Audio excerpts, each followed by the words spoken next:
Shalom shalom. ये वो दिन है जो प्रभु ने हमारे लिए बनाया है। आइए इसमें नाचें और आनंद मनाएं यीशु मसीह में। हमें हमेशा ये याद रखना चाहिए जो प्रभु ने हमारे लिए किया है उसका प्रत्युत्तर में हमें उसके लिए भी करना है। ये दिन यहोवा ने बनाया है तो हमें इसमें आनंद करने की आवश्यकता है। यदि आप विश्वास करते कि ये दिन प्रभु ने आपके लिए बनाया है तो आपको अपने बिस्तर से बाहर आकर घोषणा करनी चाहिए कि ये दिन मेरा है और बीमारियों का तिरस्कार करूंगा और मैं हार का तिरस्कार करूंगा और मैं तिरस्कार करूंगा सभी बुराइयों का और उन शब्दों का जो मेरे खिलाफ खड़े हुए हैं, और मैं तिरस्कार करता हूं उन सभी प्रार्थनाओं का जो मेरे विरुद्ध है, और मैं परमेश्वर के सभी लाभ को उठाऊंगा और मैं एक स्वस्थ वाला जीवन जीऊंगा और एक लंबी आयु की अवधि जीऊंगा। आप इन सब घोषणाओं को कर सकते हैं। मैं हमेशा लोगों को कहता हूं कि यदि आपके पास कोई बगीचा है और उसमें आप कुछ भी नहीं करते हैं तो भी जंगली घासें उगाएंगी, और फिर आप अचंभित होंगे कि आपके साथ ऐसा क्यों हो रहा है। कई बार लोग बहुत अच्छे मसीह होते हैं परंतु वो उस फलों का आनंद नहीं ले पाते हैं जिसके लिए यीशु मसीह क्रूस पे मरा और फिर जी उठा। और यदि आप नहीं जानते हो परमेश्वर के वचन को सही तरीके से तो आप उसमें भ्रमित हो जाएंगे। इसीलिए पौलुस अपने आत्मिक बेटे तीमुथियुस को लिखता है कि परमेश्वर के वचन को सही तरीके से बांटें। हम बातों को ऐसे ले सकते हैं जैसे प्रेरितों ने सिखाया है कि ये प्रकाशित करे कि मसीह कौन है और हम मसीह में कौन है। इसलिए इसको प्रेरिताई की सिद्धांत कहा जाता है।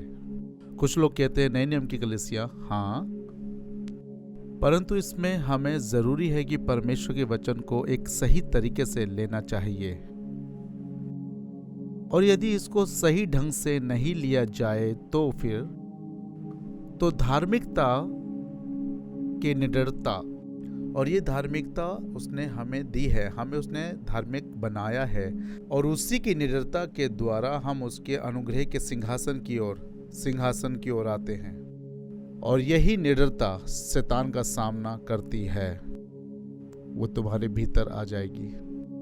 इस बात को जानो कि आपको रोका नहीं जा सकता। इस बात को जानिए कि आपको हराया नहीं जा सकता। आप पराजित नहीं किए जा सकते। कोई भी आपको रोक नहीं सकता, क्योंकि जो तुम्हारे भीतर है वो महान है। तो यही होता है जब आप स्वर्गीय पिता परमेश्वर के संग संगति करते हैं यीशु मसीह के नाम में। पवित्र आत्मा की सहायता के द्वारा आप सिंह के समान सामर्थी, जो कभी लज्जित नहीं होता सुसमाचार से और आगे बढ़ता ही रहता है निडरता में और दीनता और प्रेम के द्वारा।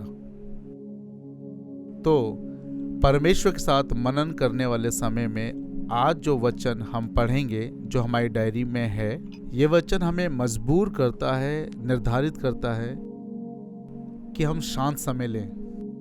आज का वचन जो हम लेंगे वो गिनती की पुस्तक उसका 23 अध्याय का 19 पढ़ूंगा, जो कि हमारी डायरी में से होगा। परमेश्वर मनुष्य नहीं है जो कि झूठ बोले, या फिर वो मनुष्य नहीं जो पश्चाताप करे।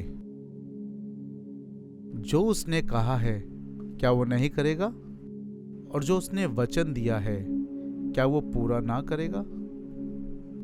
और जो वाक्य मैंने आज आपके लिए बनाया है कि जब चिंताएं, दबाव, डर आते हैं, वो इसलिए होता है जब आप भूल जाते कि मसीह आपका प्रभु है। यदि यीशु हमारा प्रभु है, जैसा कि वो हमारा मसीहा है, उसने हमें छुटकारा दिया है, पर उसको हमारा प्रभु भी होना है। इसलिए पतरस कहता है कि प्रभु यीशु को अपना प्रभु करके ग्रहण करो, और कोई प्रभुता नहीं है। और जब जीवन में डर, चिंता और परेशानी आती है, वो जीवन में तभी आएंगे जब आप आने देंगे। मैं फिर से बताता हूं, चिंता, डर, परेशानी, वो कोई भी हो, वो आपके पास तभी आएंगी जब आने दोगे। यीशु मसीह इसलिए कहते हैं यूहन्ना 14:27 में, शांति मैं तुम्हें देता हूं, अपनी शांति तुम्हें देता हूं। उसने अपनी शांति हमें दी है, जो सब समझ और सब बातों के परे है। फिर वो कहता है कि ये वो नहीं जो संसार तुम्हें देता है। अगला शब्द बहुत सामर्थी शब्द है, जो हम पढ़ते हैं पर समझते नहीं हैं। वो कहता है कि तुम्हारा मन ना घबराने पाए और ना ही तुम्हारा मन डरे। यहां पर जो करना का शब्द है, उसका मतलब है अनुमति। प्रकाश हो जाए। परमेश्वर यहां अनुमति देते हैं कि उजाला हो।